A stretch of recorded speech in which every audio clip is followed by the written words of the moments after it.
my biggest thing for now is just to get in shape. You know, I'm 31 next month, and my body is going on 81. You know, I wake up, I'm like, my knees are hurting, my wrists are hurting. Like, I grew up playing sports my whole life, right? And just being a goofy kid, always like running into stuff and falling down. So I'm like, look, I got to get back into shape. So that's the main goal right now. Hello, everyone. Welcome to our show today. My name is John Drummond, or Yang Haoen. Hello, 大家好，欢迎各位再度来到 NG 英文，我是 Angela。We have a special episode for you today coming from my quarantine hotel as I just got back into Taiwan from the United States. I'm stuck here for 15 days, so please excuse the poor audio quality. Nonetheless, we have a great episode for you today with my good friend Cody, who is known around the Taiwanese and Twitch community as Captain Meerkat.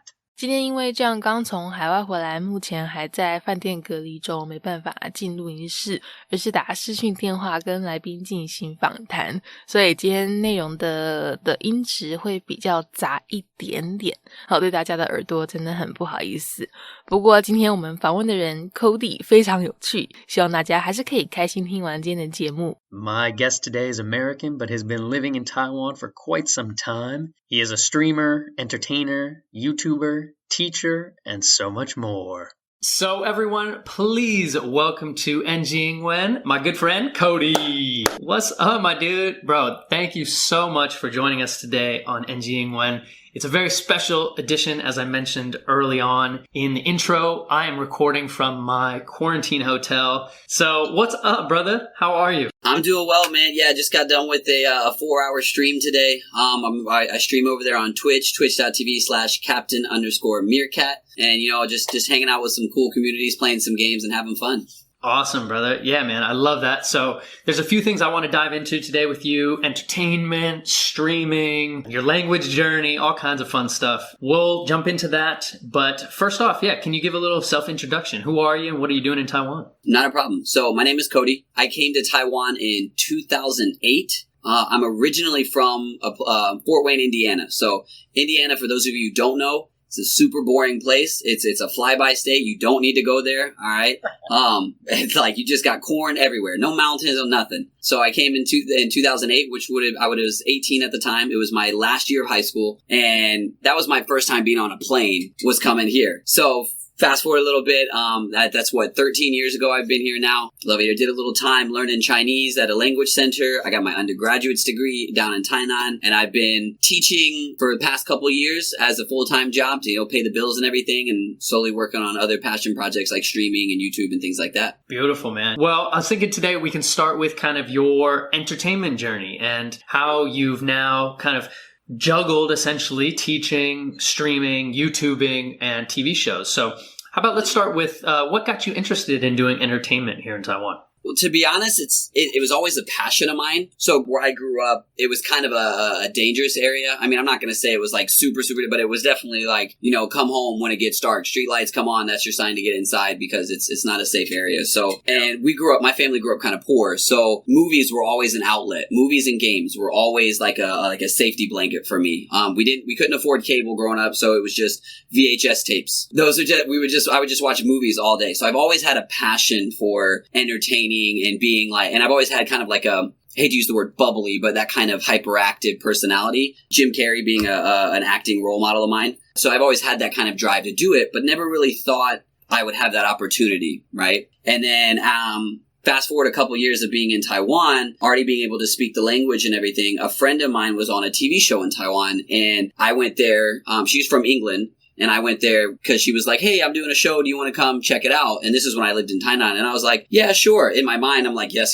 Let me go. I was good friends with her husband, who's Taiwanese. And when we were like basically backstage, I was purposely talking to him in Chinese as much as I could, as loud as I could. Some about me at the time, I was like, I didn't want to be like, hey guys, you know, can I play? Can I join? There was something about me that wasn't willing to do it. But when they were like, hey, you know, you speak Chinese, you want to come on the show? And I was like, sure, I guess I could do that. And in my heart, though, I'm like jumping with joy and everything, like, finally, here we go. So started doing that, and I got more and more comfortable doing that show that kind of helped me lead into doing some other TV shows here in Taiwan. So yeah, I love that. And now kind of thinking about what you've transitioned into a lot right now during COVID and everything is you've been focusing on YouTube and streaming on Twitch.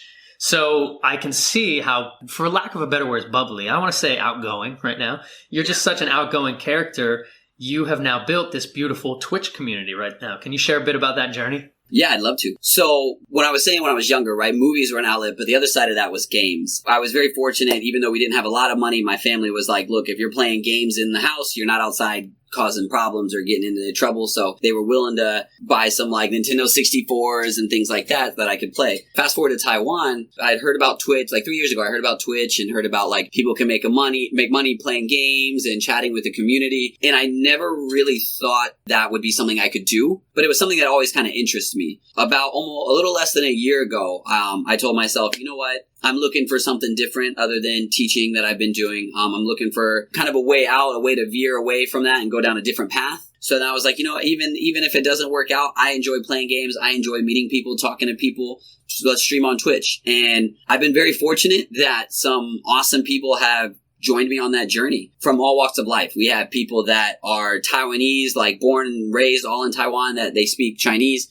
and chat, and I'll talk to them in chat in Chinese and stuff. I'd say 85% of my streaming is done in Chinese. But then I also have like Taiwanese born people that were raised abroad. Like one of my regular viewers, he's been in the US for the past 25 years. And he comes in and it's a great sense of community because like I'm good at the games, but I'm not like, you know, top tier, right? So what I've been focusing on is like building that sense of openness and welcoming and like sharing cross-cultural benefits. So we also have people that are like from Singapore, from Malaysia, from Hong Kong, and we'll all jump in and they like everybody interacts really well together. We have a Discord that we all kind of talk and chat in and stuff like that. So it's been a really cool thing to see develop over this about 10 months now, 11 months now. Beautiful, man. Yeah, and you know, it's so cool because you know, we've known each other for I'd say probably about 3 or 4 years, right? But what was so cool is we reconnected really deeply when we kind of got together in that financial investing group. You remember that? And I remember at that time, you were really thinking about, you know, how can you pivot? How can you be, you know, still using your teaching as supplementary income, but you can kind of think about how to push out of that. You know, it's been fun just to see you through Instagram. I'm sorry, I'm not big on Twitch yet, but I love to kind of just watch, you know, what you've been doing, and you seem so happy and you seem fired up, and it seems like a perfect fit for you. So much love to that journey, my brother. 刚才在节目一开始的时候，我们来宾 Cody 不是有做一段自我介绍吗？他还讲到说他是从美国印第安纳州来的时候，说那边是一个 fly-by state。大家不知道有没有抓到他的意思？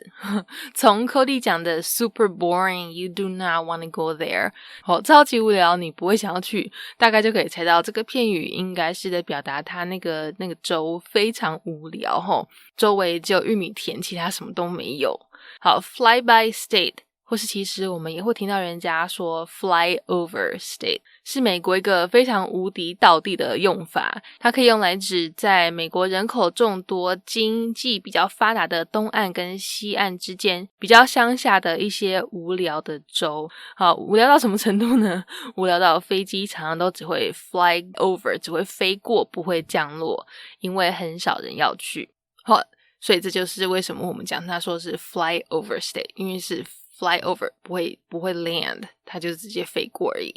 不过大家要注意哦，这个用法如果你是本地人的话再来用比较好，因为它其实算是有点贬义的意思，不然你可能就会不小心冒犯到别人。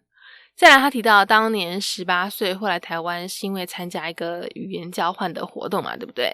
他说一下飞机呢就受到我们台湾这边语言交换同学的列队欢迎，让他整个 hooked。好，这个马上就是爱上台湾，一待就是13年，而且还在台南把大学念完了。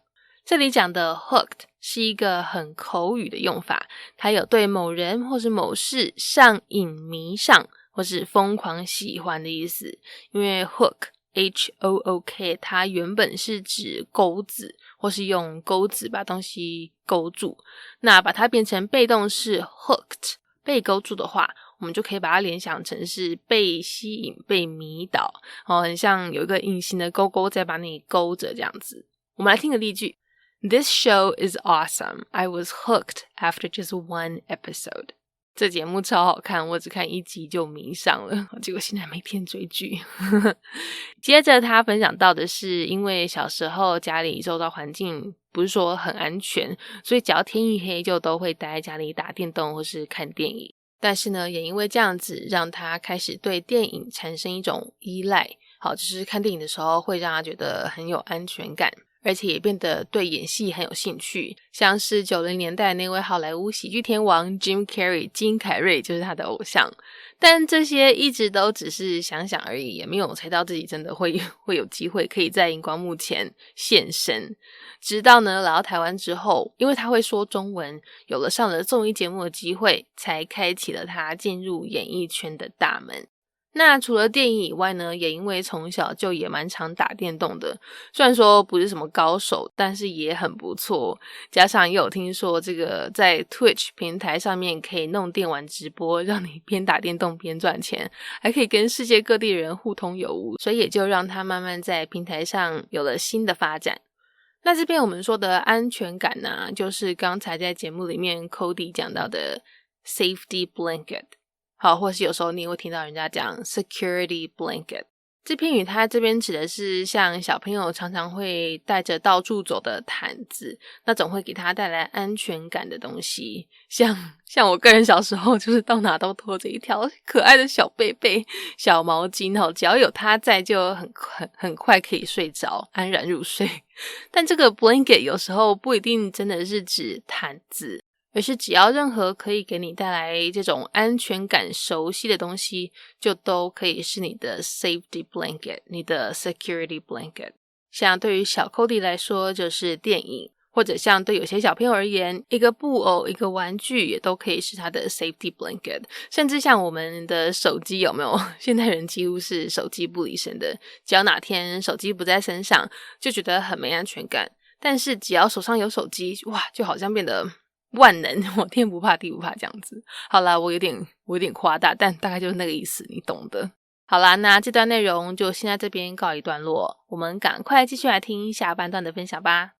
What is next for Cody 2021 and beyond? My biggest thing for now is just to get in shape. You know, I'm 31. Well, I'll be 31 next month, and my body is going on 81. You know, I wake up, I'm like, my knees are hurting, my wrists are hurting. Like, I grew up playing sports my whole life, right? And just being a goofy kid, always like running into stuff and falling down. So I'm like, look, I got to get back into shape. So that's the main goal right now is, you know, but in terms of like career and stuff like that, definitely I see it as a 3-step process that I want to work on, which is more of the entertainment. So that be TV shows, commercials, and TV shows could be talk shows or like actually like drama series, TV shows or movies, ideally. Another pillar being Twitch and growing that community and live interaction with some audience and friends and stuff like that. And then finally YouTube. I have a YouTube channel, Cody in Taiwan, and it's a baby channel. It's just starting out. I think I only have like 4 or 5 videos on there because I'm also teaching myself video editing and stuff like that, I have no artistic skills when it comes to that stuff. The only thing I can do is dance in terms of art. Everything else, singing, drawing, stuff, I can't do it. So teaching myself video editing and making YouTube videos, some of which will be gaming related, like stuff I do on stream. Some of which will also be like IRL or in real life stuff where it's like me either going out once, like you said, when COVID's lifted, we can go out, or doing stuff at home or doing stuff with other YouTubers, things like that. Yeah, man. And I think it's perfect. And, you know, it's cool too, you know, how you are creating this online community of like-minded individuals from all different walks of life. And you guys are sharing language, you're sharing culture, you're sharing, you know, different value systems, and you're having fun. So yeah. It's super cool, you know, and like I got to see you right as you finish stream and you're just like, whew, you're fired up, you're energized, you know, it's really, it seems very healthy too. You know, obviously you're sitting a lot, but at the same time, you're probably doing a lot of movement, working out, and keeping yourself healthy in one way or another with that. Oh yeah, my chat always makes fun of me because like I usually play FPS or first person shooter games, right? So they're always like, oh, it's 3D because I'll actually sit there and be moving around and stuff like that. Even though it doesn't help me at all, it just makes me feel more comfortable, I guess. So we're getting a little bit of exercise in there. Were you one of the guys when you play like Nintendo, you'd like turn with? Oh, absolutely, 100%. Mario Kart all the way every time. I'm like, it just makes them turn faster, right? Yeah, I love that. Nice, bro. Awesome, man. Well, I wish you nothing but success with that and love to kind of see, you know, as your journey unfolds. But thinking a little bit more, if you don't mind us transitioning to the wonderful story of your Mandarin learning. Can you share, take us through the process. You came to Taiwan for language exchange, and what happened from there? I was fortunate when I was in high school that I went to a public school. We have to take a foreign language at public school. And my school, the reason I say I was fortunate is we were one of the only schools, I think there were like 3 in the whole state that had someone who could teach Chinese. And I remember my first year of high school, we're choosing classes. And at my school, we could take Spanish, French, German, or Chinese.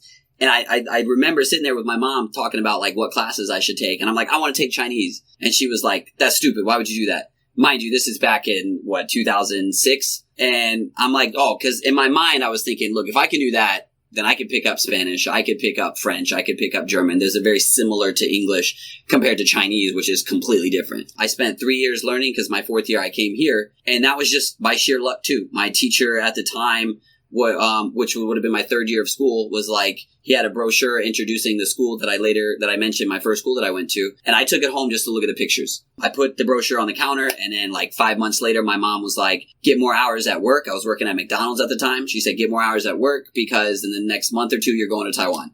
And I was like, let's go. Now, as far as language learning though, and I'm sure other people can relate to this that have tried learning a language where they don't have ample opportunity to use it, it didn't amount to a whole lot. Now, part of that is because I was a high school student. I was more interested in sports and everything. But when I first came to Taiwan, even though I learned Chinese for 3 years in high school, I could say ni hao, and I could count to 10. I couldn't understand anything anybody was saying. I mean, even though I got good grades in school too, in terms of my Chinese class, it's just not being able to use it, right? And unfortunately, my first year, I say unfortunate, but I had a lot of fun. My first year in Taiwan, again, 18 in a foreign country where everywhere I go, people are like, Cody. I was like, I was having too much fun and not enough studying. So I didn't improve. I went from being able to say ni hao to I want a hamburger, in Chinese. That's after 9 months. That's all the improvement I made. So I told myself, you know what? Take what was supposed to be a gap year, take 1 year off before starting university, and come back to Taiwan and really, really try to improve my Chinese. So that would be my 2nd year. I started in Tainan. That's where I moved to Tainan. And I studied at the language center at NCKU, National Chonggong University, which they've got their language center is quite well known. I'm 20 at the time now. I need to get a degree, in which case I got my undergraduate degree at NCKU all in Chinese. Now, the degree itself wasn't in Chinese, but everything was taught in Chinese.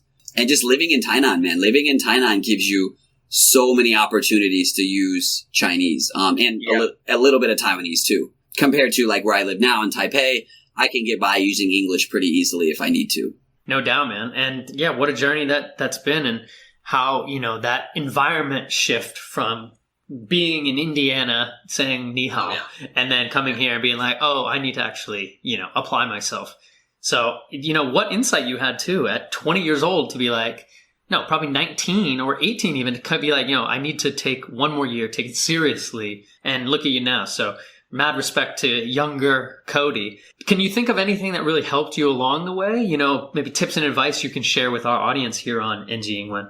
Not a problem. The biggest thing that I tell everyone is you're going to make mistakes. You're going to make a lot of them. I'll tell you a funny one I made here in a minute, but you're going to make mistakes. It's going to be uncomfortable. It's just like learning anything new, right? But the difficulty with learning a language is when you do make a mistake, it's apparent right away. If you say something wrong to someone you're having a conversation with, they're going to look at you like you're crazy, that's happened to me many times. So guilty. Yeah, exactly. Right. So whereas like if you're like I say, you're learning a new math problem or something, it'll take a minute and it's not that bad. But with a language, it can really put people off. So if you make a mistake, so be okay with that going in, right? Have that mindset going in. Look, this is new to me, but I need to speak it every day. So what I would do, right, to make sure I spoke it every day was I'd wake up in the morning, review vocabulary flashcards. I wouldn't even set a time limit. I would take like whatever lesson I had that day. I'd take the flashcards and I'd go through them. Any ones I got right, I would put on the right. Any ones I got wrong, I'd put on the left. And then when I'm done, I go to the left pile, go through them again, and keep doing that until I got them all. Then I go through and get them all again. And just building that vocabulary and then forcing myself to speak it. Anytime, like even if I tell people that I teach too, I say, if you know a sentence, but you only know one word of whatever language you're trying to learn and practice, then use your language or whatever language you're comfortable with for everything else except that one word. The grammar might be a little wrong, but you'll pick that up as you go. You need to get comfortable using that word. So for example, if I would say like, where's the bathroom, right? So I would say like, 厕所在哪里 in Chinese. But if I didn't know how to say where, I would say, where's 厕所? Right? Like or some kind of version of that where supplement the one that you're trying to learn in the sentence and slowly build from there. When I lived in Tainan, I would talk to my foreign friends that spoke Chinese in Chinese. And it was so much fun because Taiwanese people would look at us and be like, why are these two foreigners speaking Chinese to each other? So like just practice. I mean, it sounds so simple, but it is hard to do. Just force yourself to speak it as much as you can. I talk to myself in Chinese. Well, like I'll say, what am I doing? Or like, what's like, blah, blah, blah, in Chinese. Just doing this as much as you can. Even when I go home to the US, I'm afraid I'll like forget. So I'll talk to my mom in Chinese and she doesn't understand a single thing. But I'll be like, Ma, 车子的钥匙可以借我吗？我要去找我朋友. And she'll look at me like, what are you doing? And then I'll say it in English, right? But just to keep that repetition going. So you were mentioning a little earlier too. You've got quite a fun little story to share about a mistake. Can you can you drop that one on us? Yeah. So if for any viewer that's like, oh, but I'm worried about looking back. Look, you never look worse than how I'm about to look right here. So just keep that in mind. When I was learning Chinese, again, I was 19 at the time, right? And so there was a pretty girl and I had just learned the word for eyes, 眼睛. So I just learned the word for eyes and I wanted to go up to her, right? And I was trying to be all suave and everything. So I went up to her and what I tried to say was, 你的眼睛很漂亮. You have beautiful eyes, right? I tried to go up and say that. What I actually said was, 你的阴茎很漂亮, which 阴茎 is penis. So like I went straight up to her, looked her dead in the eyes and was just like, you have a pretty penis. And she just ran away. And I was just like, later on when I asked my friends, they just started dying laughing. And I was just like, oh, don't make that mistake. And then the problem is I told myself, remember correctly, but I didn't. I like mixed them up again in my head. And next time I did it again. After that, I was like, all right, I'm not making this mistake. So no matter what mistake you make, it won't be that bad. Love it. Yeah, man. Well, very honest story right there. And so shout out to that. But unfortunately, man, we're coming to the end of the show. It goes by super, super fast. But if you could leave our viewers and our audience with one last answer of if you could go back in time and talk to a younger Cody, would there be any advice you give yourself about language or life? Yeah, actually, I think there's one thing that, growing up when I was between 15 to maybe 23, 24, and even now I still do it. Don't be afraid to push yourself. I find myself at times kind of taking the easy road, and I don't necessarily mean the lazy road when I say that. Like a lot of times it's still a lot of work when I'm like making videos and stuff like that. But like, for example, if I have a friend that says, hey, no, I'll do that for you real quick. When it would be more like, let's say video editing, right? Oh, let me do that for you real quick. When it would be better for me to do it so I have that knowledge so I can go back to it. Looking back, like through my high school times, I had a very easy time in high school, got great grades, but I also took the simplest classes that I could take. And it does affect me to today when there are times where I really need to like hunker down and learn something new or put in the work and the effort. And I find myself being really hesitant to do that. Not necessarily because of fear of failure, whereas it used to be. Now it's just because it's the habit that I built of kind of taking the less difficult road. And I would say to anyone who's younger, don't fear difficult things. Just go through it and try to take it as a learning opportunity. And that's probably what I would tell myself, my younger self. I'm loving the honesty as always, and thank you for sharing some great advice and some wonderful stories. And I'm so happy to see all the things you're doing and all of the growth that you are. You are doing a lot of things right now that you're growing in. So, mad respect, brother. So, where can people find you on Twitch? Maybe your YouTube channel, all the socials.